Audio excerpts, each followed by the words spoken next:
Los hechos que mencionaré fueron documentados por parte de múltiples ONGs que recibieron testimonios de las víctimas, así como por parte de recortes periodísticos. Entonces empezamos con el contexto. Los eventos de Toronto de junio de 2010 ocurrieron en el contexto de las iniciativas de contestación social organizadas en margen de eventos internacionales sobre la economía mundial, como la cumbre de Seattle en 2000, en los cuales eventos grupos de personas expresan ideas y opiniones políticas, generalmente en contra de las autoridades y del fenómeno de la globalización económica. En Canadá hubo la Cumbre de las Américas en la ciudad de Quebec en 2001, que se realizó con algunos episodios de violencia y de represión policial. Algunos otros foros de menor amplitud se realizaron en el país con similares características, incluso en Montebello en 2007. Estos eventos fueron caracterizados por arrestos masivos y preventivos, uso desproporcional de la fuerza por parte de las autoridades, así como operaciones tácticas de infiltración de grupos marginales y de profilaje político. En reacción a las acciones abusivas de las autoridades públicas, algunas organizaciones, incluso la FID, la Liga de Derechos y Libertades de Quebec y la Clínica Internacional de Defensa de los Derechos Humanos de la UQAM, presentaron informes denunciando dichos abusos en la ONU y la OEA. En 2005, el Comité contra la Tortura de la ONU manifestó a Canadá su preocupación por el uso de algunos métodos de control de masas, como armas químicas, irritantes y mecánicas, y pidió una investigación pública sobre el tema.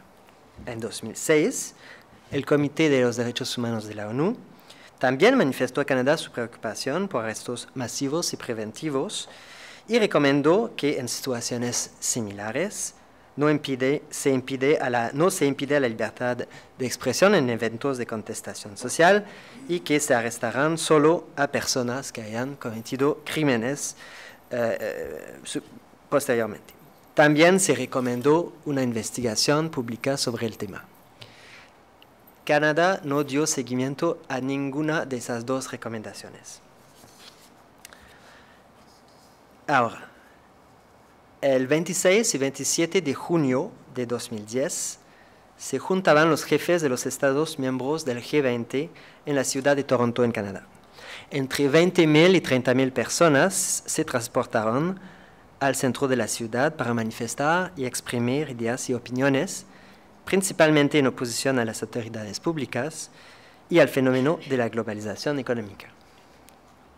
Las marchas se hicieron, para la gran mayoría, pacíficamente.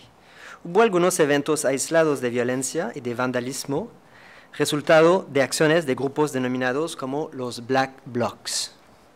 A partir del final del día y de la noche del 26, así como en el día del 27, las autoridades empezaron operaciones tácticas de arrestos masivos de personas. Se arrestaron un total de 1.105 personas en 2 días, lo que es sin precedente en la historia de Canadá. En efecto, 463 personas fueron arrestadas en las cumbres de las Américas en Quebec en 2001 y 497 en la famosa crisis de octubre de 1970, cuando intervino el ejército canadiense en la provincia de Quebec para reprimir acciones de un grupo terrorista en un contexto de emergencia nacional y de suspensión de garantías judiciales que duró múltiples semanas. Así que 500 arrestaciones en una situación de emergencia, 1.105 arrestos en el G20 en Toronto en 2 días. Los arrestos de 2010 se hicieron sin mandato, sin flagrante delito de un crimen, de manera indiscriminada, arrestando todos, incluso periodistas acreditados, o arrestando gente en función de características o apariencias físicas. Los arrestos se hicieron con un alto nivel de violencia física y verbal, muchas personas fueron pegadas a la cara, la cabeza, otras fueron heridas en cargas de caballos. Las autoridades adoptaron conductas claramente irracionales y desproporcionadas, como confiscar a las prótesis de personas discapacitadas, lo que es inexplicable en mi opinión.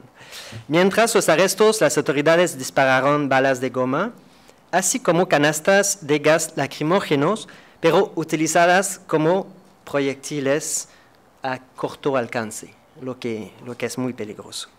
Reiteramos que el uso de la fuerza no era en relación a una situación de caos o de violencia masiva, pero principalmente para ocasionar la dispersión de los manifestantes. En la mañana del 27 de junio, un grupo de estudiantes francófonos de la provincia de Quebec fueron masivamente arrestados mientras dormían en un gimnasio del campus de la Universidad de Toronto. Fueron arrestados sin mandato y obviamente sin flagrante delito. La mayor parte de las personas arrestadas fueron detenidas en un centro temporario de detención en Toronto y después trasladadas a prisiones en los suburbios. Y hablo de todos los detenidos, no solamente de los estudiantes francófonos del gimnasio. Estoy hablando de todos. Antes de su traslado, las personas fueron detenidas en jaulas sobrepobladas de temperatura muy baja, después de haber sido afuera en junio, que en Canadá es súper caliente, por periodos de 48 horas hasta 72 horas. Dormían bajo el suelo de cemento, tuvieron un acceso limitado a agua, alimentación, baños, medicina, etc., lo que en Canadá es sin precedente. Hubo múltiples casos de múltiples búsquedas corporales desnudas, lo que no era necesario en las circunstancias, particularmente de repetir una búsqueda corporal desnuda. También hubo casos de inyecciones de vaccines o de otras sustancias sin el consentimiento de los detenidos. Múltiples víctimas indicaron haber sido abusadas verbalmente con expresiones claramente discriminatorias en cuanto a los francófonos, a las mujeres y los homosexuales. La gran mayoría de los detenidos no obtuvieron un acceso a un abogado y no fueron presentados ante un juez dentro del plazo previsto por la ley canadiense, que es de 24 horas. Discutimos ahora de las violaciones a la libertad de expresión, de reunión pacífica y de asociación en función de esos hechos. Obviamente, esos hechos ilustran de manera clara una serie de violaciones a las obligaciones del Estado canadiense bajo el derecho nacional y internacional por no respetar los derechos humanos de las víctimas. En efecto, los arrestos y las detenciones arbitrarias han violado el derecho a la libertad y la seguridad de la persona. La violencia mientras los arrestos, así como las condiciones de detención, violaron el derecho a la integridad física. Los abusos verbales por parte de las autoridades públicas han violado el derecho a la integridad moral, a la igualdad, a la reputación. Los hechos ilustran múltiples violaciones a las garantías judiciales, por ejemplo, el derecho al abogado, a un intérprete, etc. A la protección judicial, el derecho de ser llevado ante un juez, etc. Pero se debe también enfatizar que este conjunto de violaciones han ocasionado graves violaciones a la libertad de expresión, de reunión pacífica y de asociación. En primer lugar, se debe recordar que, por principio, el Estado no puede prevenir la libre expresión que se manifiesta a través de una reunión pacífica de este tipo, como lo indicaba Víctor anteriormente.